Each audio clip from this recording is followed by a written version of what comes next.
এইবার আসুন আমরা এটি পিক্সেল বেস ক্রপ করতে হলে এখান থেকে পিক্সেল, যেমন এখানে পিপিআই, আপনি যদি এটিকে আপনি পিপিআইতে ক্রপ করতে চান 1280/800, তখন দেখবেন যে এখানে পিএক্স নামে একটি এক্সটেনশন যোগ হয়েছে। এবং এখন যদি আপনি এখানে জাস্ট 200 এবং এখান থেকে 200 পিক্সেল বাই 400 পিক্সেল সিলেক্ট করেন এবং এখানে আপনি টিক চিহ্ন চেক বা টিক করে দেন, সরি, তখন আপনি দেখতে পাবেন যে আপনার এখানে পরিবর্তন এসেছে 200/400। তো এটি জাস্ট আপনার রেশিও ডিপেন্ড করবে। তো আমি সব থেকে আরেকটি জিনিস ক্রপ করার ক্ষেত্রে ব্যবহার করি ফাস্ট ক্রপ, যেটি হচ্ছে আমার কম্পোজিশন মেকআপ করার জন্য। যেমন আমি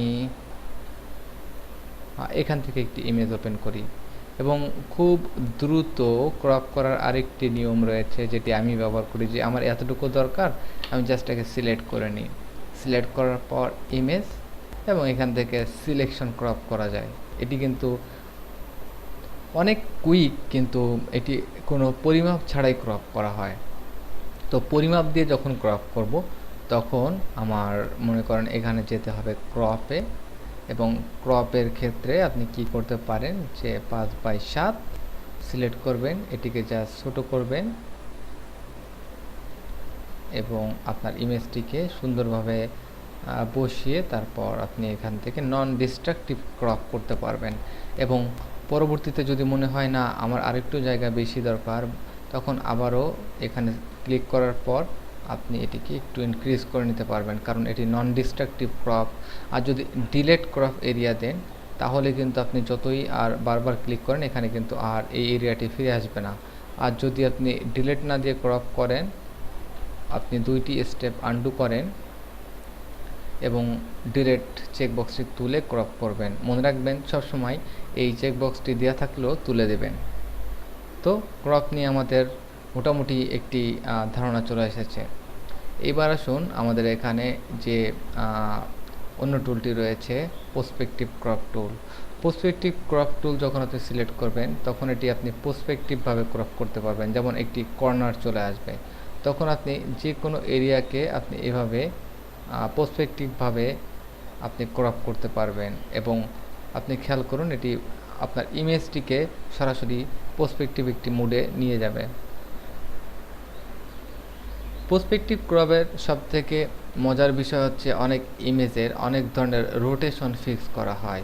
সেরকম ধরনের এক্সাম্পল আমাদের হয়তো এখানে নেই, তবে আমরা পরবর্তীতে দেখাবো যে পার্সপেক্টিভ ক্রপ কীভাবে আরও সুন্দরভাবে করা যায়। তবে অনেক সময় এরকম ধরনের উইন্ডো ফিক্স করার ক্ষেত্রে আমরা পার্সপেক্টিভ করতে পারি। তবে এটি দেখি কিভাবে পার্সপেক্টিভ ক্রপ করা যায়।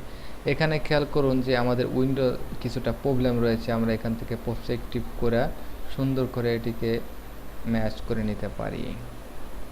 এটি আমাদের একটি স্বাভাবিক ধরনের পার্সপেক্টিভ ক্রপ হতে পারে। এবং খেয়াল করুন এটি আপনি এভাবে সিলেক্ট করতে পারছেন কোণা, এবং যখন এটি টিক চিহ্ন দিয়ে দেবেন তখন দেখবেন যে আপনার চারপাশের এরিয়াটি পার্সপেক্টিভভাবে ক্রপ হবে।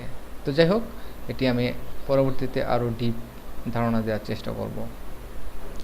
আই ড্রপার টুল সবসময় কিন্তু দরকার হয় যারা পেইন্টের কাজ করে থাকে অথবা রিটাচের কাজ করে। তো আপনি হয়তো অনেক সময় এমন হতে পারে যে আপনার লিপস্টিকের যে কালারটি রয়েছে এটিকে আপনি মার্ক করতে চাচ্ছেন যে কোন কালারটি। আপনি জাস্ট এখানে ক্লিক করার সাথে সাথে আপনি এখানে আই ড্রপার টুলের মাধ্যমে এই কালারটি আপনার পিক হবে আপনার ফিল কালার হিসেবে। কালারের দুটি এখানে দুটি কালার দেখতে পাচ্ছেন, একটি হচ্ছে আপনাদের ফিল আর একটি হচ্ছে ব্যাকগ্রাউন্ড। তো এটিকে ফিল স্ট্রোক কালার বলা ঠিক না, ফোরগ্রাউন্ড ব্যাকগ্রাউন্ড বলতে পারেন। তো এটি আমাদের ফোরগ্রাউন্ড কালার বা ফিল কালার, যেটি সবসময় রানিং, এবং ব্যাকগ্রাউন্ড কালার হচ্ছে আমাদের ব্যাকগ্রাউন্ড কালার হিসেবে যেটি ব্যবহার করা হয়ে থাকে। কিবোর্ড থেকে যদি আপনি ডি কি প্রেস করেন তাহলে ডিফল্ট আমাদের কালার ফোরগ্রাউন্ড কালার হচ্ছে আমাদের ব্ল্যাক এবং হোয়াইট আমাদের ব্যাকগ্রাউন্ড কালার। সো আমরা যে কোনো সময় এখান থেকে কালার পিক করার সাথে সাথে আমরা বিভিন্ন কালারের ভেরিয়েশন দেখতে পাচ্ছি। নিচে আপনার কারেন্ট কালার কোনটি আছে এবং কম্পেয়ার করবেন উপরে কোন কালারটি নিচ্ছেন। এবার আমি এখান থেকে পিঙ্ক কালারটি নির্বাচন করলাম। দ্বিতীয়বার যখন আবারও আমি এখানে পিক আপ করার চেষ্টা করব, তখন দেখব যে আমার পিঙ্ক কালার স্টিল রয়েছে, উপরে যে কালারটি রয়েছে সেটি আমার আপডেট কালার বা নতুন করে নিতে চাচ্ছি। তো নিচের কালারের সাথে কম্পেয়ার করে দেখতে পারি যে আমার লিপস্টিকের কালার এবং আমার চোখের ভিতরের কালারটি কতটা সমঝোতা বজায় রাখে, এবং আমি দ্বিতীয়বার আরেকটি কালার পিক করতে পারি। তবে কালারটি অবশ্যই একটি বড় অংশ অ্যাডোব ফটোশপের ক্ষেত্রে এই কালারে রয়েছে অসংখ্য পরিমাণ সেটআপ। এই সেটআপ নিয়ে অবশ্যই আপনারা পরবর্তীতে জানতে পারবেন যখন আমি আরও ডিপ ট্রেনিংয়ের মধ্যে ঢুকবো। আপাতত আমরা জাস্ট আইড্রপার ব্যবহার করা শিখলাম, কিন্তু আইড্রপারের আরও কিছু জিনিস রয়েছে, যেমন রুলার টুল, নোট টুল। তো এগুলা খুব নেসেসারি না এই মুহূর্তে, কারণ নোট খুব সিম্পল। নোট টুল, রুলার টুল এগুলো নিয়ে খুব বেশি ঘাটাঘাটি করার দরকার নেই। তবে আপনি যে কোনো সময়, আপনি যদি বি ফর ব্রাশ সিলেক্ট থাকে, অল্টার কি চেপে রাখলেই এই আইড্রপারটি অটোমেটিক সিলেক্ট হয়। তখন কিন্তু আমাদের এই আইড্রপারটি এখানে দেখায় না যে সিলেক্ট আছে।